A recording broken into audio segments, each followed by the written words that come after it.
ہمارے جو شیعہ بھائی ہیں ان کے گھروں میں آپ دیکھیں گے انہوں نے وہ غازی باز کا وہ پنجہ لگایا ہوتا ہے، لوہے کا، سٹیل کا بنا ہوا، ایز اے سمبل. تو میں ان سے ایک معصومانہ سوال کرتا ہوں کہ آپ اپنے علماء سے ذرا پوچھیں کہ وہ پنجہ جس کو اللہ نے اپنا ہاتھ قرار دیا قرآن میں، سورہ فتح میں، بیعت رضوان کے موقع پر نبی علیہ السلام جب صحابہ کی بیعت لے رہے تھے تو اللہ نے فرمایا کہ ان کے ہاتھوں کے اوپر اللہ کا ہاتھ تھا اے نبی جب آپ ان سے بیعت لے رہے تھے صلی اللہ علیہ وآلہ وسلم. تو رسول اللہ کے ہاتھ کو اللہ نے اپنا ہاتھ قرار دیا، فزیکلی نہیں، ایک آنر کے طور پہ. پھر قرآن میں آیا غزوہ حنین کا ذکر، وما رمیت اذ رمیت ولکن اللہ رما.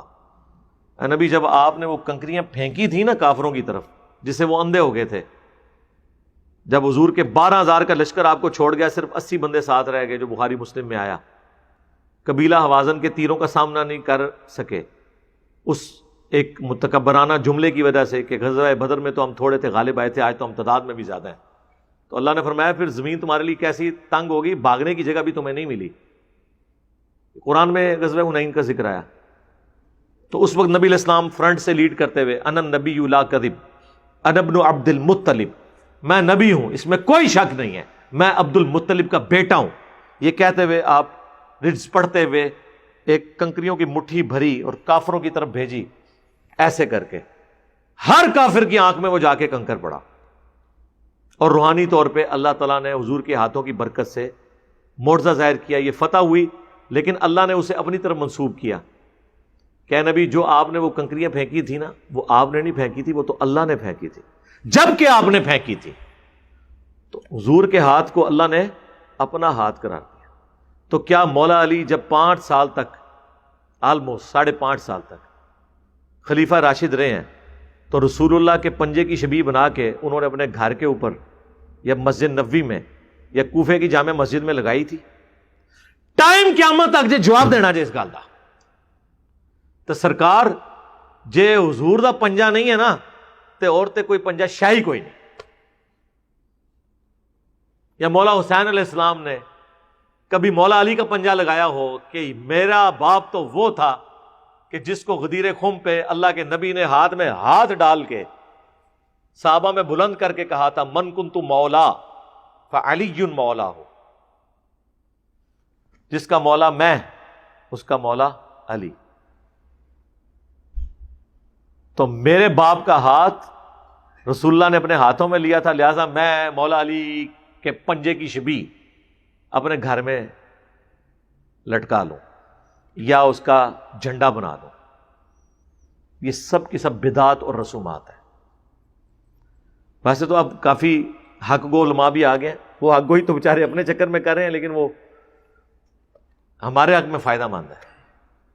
وہ ایک شیعہ عالم کہنے لگے کہ اب انجینئر صاحب جو ہے نا ان کا مسئلہ ہے کہ وہ کہتے ہیں ہر چیز قرآن و سنت سے دکھاؤ. تو قرآن و سنت سے تو ہم اپنی یہ چیزیں نہیں دکھا سکتے نا. وہ اپنے شیعہ پبلک کو ٹھنڈا کر رہا تھا کہ انجینئر صاحب کو نہ مجبور کیا کریں کہ وہ ٹوٹلی ہماری باتیں مانیں، حالانکہ ہم ان کی نہیں مان رہے ہوتے، نہ انہیں کہتے ہیں وہ ہماری مانیں، ہم کہتے ہیں جو حق بات ہے وہ قبول کریں. تو وہ کہہ رہے تھے کہ وہ جن باتوں پہ ماتم کے اوپر، چھریوں کے اوپر، پنجوں کے اوپر، جھولوں کے اوپر جو انجینئر صاحب بولتے ہیں تو اس میں ان کو معذور تصور کریں، اس لیے کہ وہ کہتے ہیں کہ جو چیز بھی دکھانی ہے اللہ کے نبی علیہ السلام سے دکھائی جائے.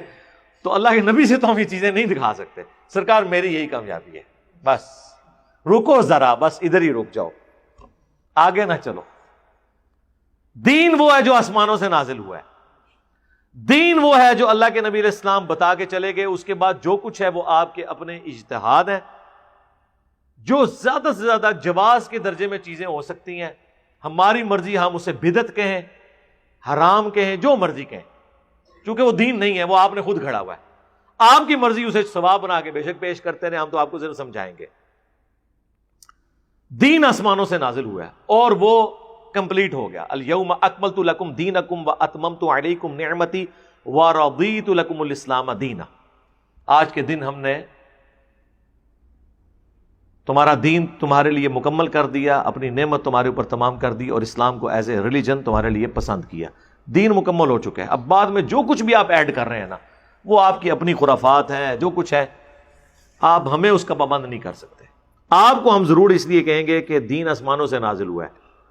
نہج البلاغہ میں مولا علی علیہ السلام کا خطبہ ہے، شیعہ کی معتبر ترین کتاب میں نبی علیہ السلام کی میت کے اوپر جو مولا علی کا خطبہ ہے کہ یا رسول اللہ صلی اللہ علیہ وآلہ وسلم، آپ کی موت اگلے انبیاء کی موت کی طرح نہیں ہے.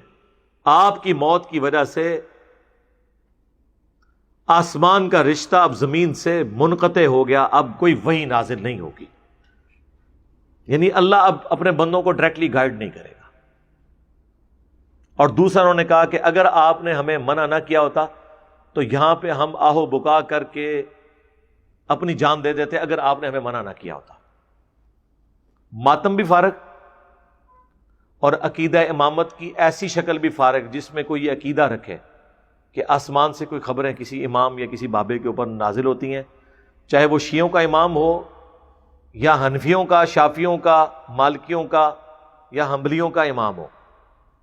یہ عقیدہ رکھنا ہی باطل ہے، بالکل یہ منقطع ہو چکا ہے وہ.